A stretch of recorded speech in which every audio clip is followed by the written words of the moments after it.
Hi friends, நான் உங்கள் வசந்தபிரியா, தஞ்சை வெற்றிவேலன் சேனல்லேருந்து. எல்லோரும் நல்லா இருக்கீங்களா? நானும் நல்லா இருக்கேன். இன்றைக்கி என்ன பார்க்க போகிறோன்னா, நம்ம ஹிஸ்ட்ரியில் நிறையா போர்லாம் பற்றி படிச்சிருப்போம்.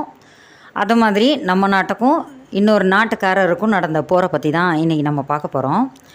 இந்த போர் டெல்லியை மையப்படுத்தி நடந்தது. இந்த போரில் கலந்துக்கிட்ட ரெண்டு ராஜாக்களோட இதை தான் நம்ம பார்க்க போகிறோம்.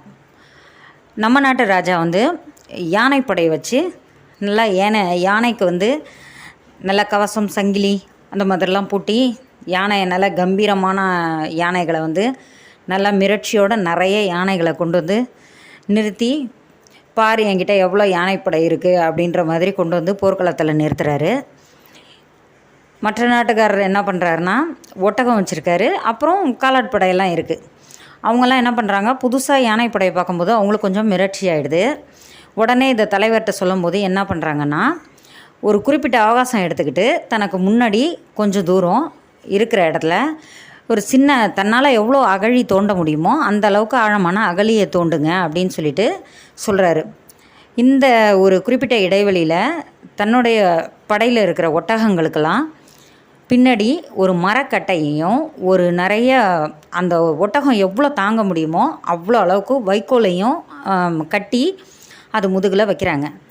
அப்படி வைக்கும்போது என்ன ஆகுதுன்னு சொன்னிங்கன்னா, அதுக்கு முகத்துக்கு நேராக ஒரு கம்பி குச்சி இருக்குல்ல, அதையும் நட்டு வச்சிடுறாங்க. இப்படி வச்சுட்டு அந்த ஒவ்வொரு ஒட்டகத்தின் முதுகில் இருக்கிற வைக்கோல் பொருளை என்ன பண்ணுறாங்கன்னா தீயை வச்சிடுறாங்க.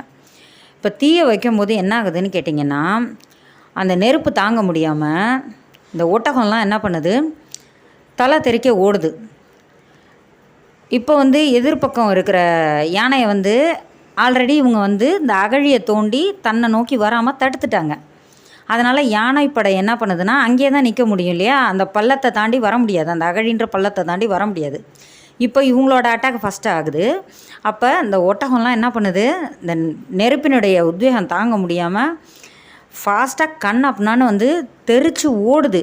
இப்படி ஓடும்போது யானைகள் என்ன பண்ணுதுன்னா, இந்த திடீர்னு வர்ற இந்த ஒரு தாக்குதல் இப்படி வித்தியாசமாக இருக்கும்போது நம்ம யாருக்குமே ஒன்றுமே புரியாதில்ல, அது மாதிரி யானைகளும் மிரண்டுடுது. அந்த நெருப்பினுடைய ஜுவாலையும் அந்த ஒட்டகத்தினுடைய தலை தெரிச்சு வர்ற வேகமும் யானைகளை கொஞ்சம் மிரள வச்சு தன்னுடைய போர் படைகள் இருக்கிற பக்கமே அது திரும்பி கண்ணாப்பண்ணான்னு ஓடுது. அப்படி ஓடும்போது என்ன ஆகுதுன்னா, அந்த நம்மளை சேர்ந்த படை வீரர்களை மிதித்து கொன்னுடுது. இது என்ன ஆகுதுன்னு சொன்னிங்கன்னா, நம்மளுடைய போர் வீரர்கள் தோல்வியை எடுத்துக்கிறதுக்கு இது ஒரு காரணமாகிடுது.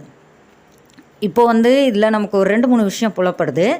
என்னென்னு பார்த்தீங்கன்னா, எவ்வளோ பெரிய மிரட்சி மிகுந்த கம்பீரமான ஒரு பலமிக்கவனாக இருந்தாலும் ஒரு திடீர்னு வர்ற அனாயாசமான தாக்குதலை தாக்கும்போது கொஞ்சம் நிதானம் இழந்துருவாங்க அப்படின்றது ஒன்று.